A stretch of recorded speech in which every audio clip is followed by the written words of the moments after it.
तो ये तस्वीर है और आजम खान ने रामपुर वालों के सामने अपनी पूरी भावनाओं को रख दिया। ये वही आजम खान है जो कभी गुस्से के लिए जाने जाते थे, लेकिन ये तस्वीर शायद पहली बार उनकी सामने आ रही। को भावुक हैं, आंखों से आंसू है और सवाल पूछ रहे हैं कि आखिर मेरा गुनाह क्या है और इन आंसुओं का असर क्या रामपुर की सियासत पर पड़ेगा, उपचुनाव पर पड़ेगा, ये जानना समझना बेहद जरूरी है। हमारे साथ सपा प्रवक्ता अमित जमई जुड़ गए हैं, संजय चौधरी जी भाजपा प्रवक्ता, आप दोनों का बहुत स्वागत है। अमित जी, आपके पास ही सबसे पहले आ रहे हैं, जिस तरीके से रामपुर में चुनाव प्रचार चल रहा है और जो बातें आजम खान ने कही हैं, इन बातों का मतलब समझना चाहते हैं।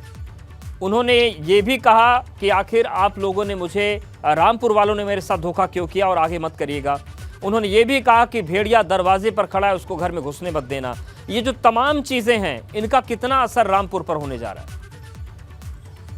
देखिए, रामपुर में क्या असर होने वाला है, क्या नहीं होने वाला है, वो एक दूसरी बात है, लेकिन उससे एक बड़ी बात है जो आजम खान साहब की आवाज में जो एक दर्द है, वो भारत की राजनीति की जो मर्यादा है, जो उसके सिद्धांत हैं, उन वसूलों का दर्द है कि आज हमने एक ऐसे हाकिमों के हाथ में सरकार दे दी, ऐसे हाकिमों के हाथ में कि जिनके बारे में अगर समाजवादी सरकार चाहती, 2012-17 की जो सरकार थी, तो उनको हमने फांसी के फंदे पे टांग दिया होता, मुख्यमंत्री बनने की बात तो बहुत दूर थी। लेकिन माननीय मुलायम सिंह यादव जी ने, माननीय अखिलेश यादव जी ने, माननीय आजम खान साहब ने, ये जो बात आप कह रहे हैं जी को, अमित जी की उनको फांसी पर टांग दिया गया होता, क्या यही वजह थी कि वो संसद में उनको रोना पड़ गया था? क्योंकि बहुत बड़ी बात आपने मैं आपको पूरी बात बता रहा हूं। लेकिन माननीय नेताजी, हमारे अखिलेश यादव जी, आजम खान साहब, भले हमारी राजनीतिक दुश्मनी माननीय योगी जी के साथ ही हो, लेकिन उनके साथ कोई ऐसा सलूक नहीं हुआ कि वो जेलों में सड़ रहे होते और वो कभी एमएलए एमपी न बन पाते। तो कभी हमने निजी दुश्मनी योगी जी के खिलाफ समाजवादी लोगों ने नहीं निभाई, और ये भारत की राजनीति में कभी नहीं हुआ। अटल बिहारी मरहूम साहब नहीं करते थे, नेताजी ने कभी नहीं किया, इसीलिए उनके दोस्त हर पार्टी में, हर विचारधारा के लोग उनके दोस्त रहे। लेकिन माननीय योगी जी ने और श्री अमित शाह जी और नरेंद्र मोदी जी ने भारत में एक ऐसी विचारधारा की, नई विचारधारा की कायाकल्प की कि जो आपका राजनीतिक दुश्मन है उसको आप निजी दुश्मन बना लीजिए।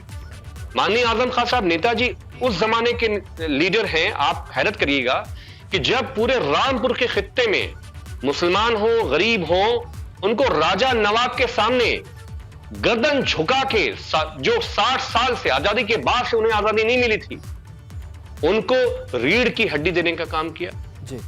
कमजोरों मुसलमानों के मुंह में जबान देने का काम किया। सिर्फ ये गलती कि उन्होंने एक विश्वविद्यालय बना दिया, हमारे बीजेपी के दोस्तों को ये बात अच्छी नहीं लगी। वो बिल्डर होते, वो क्रिमिनल होते तो कोई सेटिंग हो जाती, लेकिन विश्वविद्यालय कैसे बना दिया, मुसलमान पंचर बनाए, मुसलमान गुर्बत में रहे, जहालत में रहे, ये बीजेपी आरएसएस को अच्छा सेटिंग नहीं पाए। संजय चौधरी जी, जो बात आजम खान कह रहे हैं और सीधा पूछ रहे हैं कि मेरा गुनाह क्या है, और अमित जी बता रहे हैं कि बस सेटिंग नहीं हो पाई, यही गुनाह है, विश्वविद्यालय बना दिया, ये गुनाह है। देखिए, इस बहस में अमित जमई साहब ने बहुत लंबी लाइन खींच दी है। ये समाजवादी पार्टी के लोग जो योगी आदित्यनाथ जी के आंसू पर खिलखिलाया करते थे, आज उसकी तुलना इन आजम खां के आंसुओं से कर रहे हैं। उस आजम खां के जो कहता था भारत माँ डायन है, जिसको इतना दिव्य ज्ञान जिसके चक्षुओं में था कि अभिनेत्रियों के अंतर वस्त्रों के रंग को पहचान लेता था। ये वो आदमी है जो गरीब बेवा मुसलमानों की ज़मीन पर कब्जा करने के बाद इठलाया करता था। आज राम के पुर में उसका जो हश्र हुआ है, वो राम का पुर देख रहा है कि कैसे समाजवादी पार्टी के ये अहंकारी नेता जो योगी जी के आंसू पर बहुत खुश हुआ करते थे, आज इस हैसियत में आ गए हैं कि जनता के सामने जाकर अपनी उस स्थिति को बयान कर रहे हैं जो वास्तव में पाप के घड़े को भर जाने के बाद लोग किया करते हैं। मुझे लगता है कि अब पाप का घड़ा भर गया है और रामपुर के इस चुनाव में इस बार इस पाप की यात्रा का दी एंड होने वाला है। वास्तव में आजम खां जी ने जमीन किसकी कब्जा की थी? जो ठीक, गरीब उस पर भी थी, आएंगे जो संजय- बेवा थी, संजय जो जी। मुसलमान हमारे थे, साथ जो नितिन गुर्बत बने में हुए थे, हैं जो मैनपुरी स्थिति से, दूर थोड़ा थे। सा मैनपुरी का भी जिक्र कर लेते हैं। नितिन, चर्चा तो हो रही है रामपुर पे आजम खान के आंसुओं पर, उनके सवालों पर कि मेरा गुनाह क्या था। सुब्रत जी का आप इस पर भी रिएक्शन लीजिए, और मैनपुरी में क्या इस वक्त चल रहा है वो भी बता दीजिए।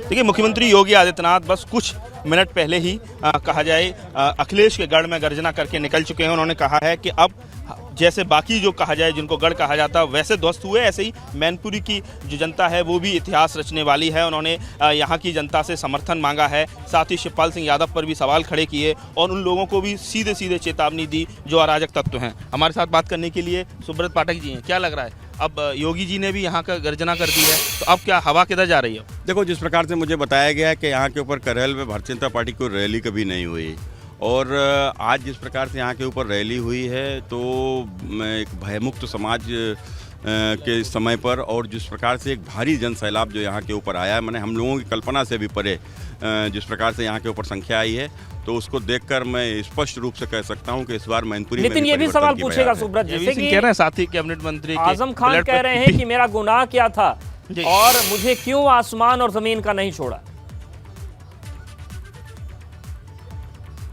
आजम खान ने कहा है कि मेरा गुनाह क्या था, मुझे क्यों आसमान का भी और ज़मीन का भी नहीं छोड़ा। ये चीज़ें आज आजम खान ने अपना दर्द बयां किया। देखो, सत्ता में रह के जो लोग भूल जाते हैं कि सत्ता में आकर लोगों को डराते हैं, धमकाते हैं, सताते हैं, तो सत्ता का दुरुपयोग करके जो तानाशाही करते हैं, तो एक दिन ऐसा भी आता है कि जब वो सत्ता में नहीं होते हैं और सत्ता जब सही हाथों में आती है तो फिर गुंडे माफियाओं का हिसाब किताब होता ही है। उन्होंने जो कुछ भी रामपुर में किया, क्या वो जानते नहीं हैं क्या रामपुर में किस प्रकार का आतंक का वातावरण उन्होंने बनाया था? रामपुर में इंडस्ट्रियां उनके भय से भाग गई वहां के ऊपर से, और किस प्रकार से गरीबों की ज़मीनों पर कब्जे हुए। उनके ही समाज के लोगों ने आज जब मौका मिला तो उनके खिलाफ मुकदमे लिखाए। तो इसमें भारतीय जनता पार्टी का क्या दोष है? जो गलत करोगे तो गलत भरोगे।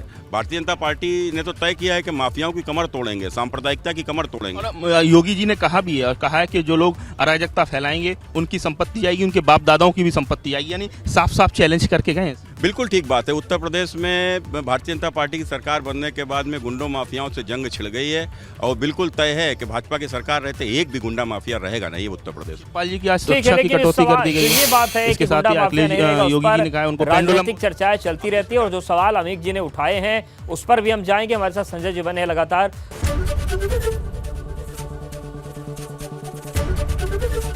एबीपी गंगा, खबर आपकी, जुबान आपकी।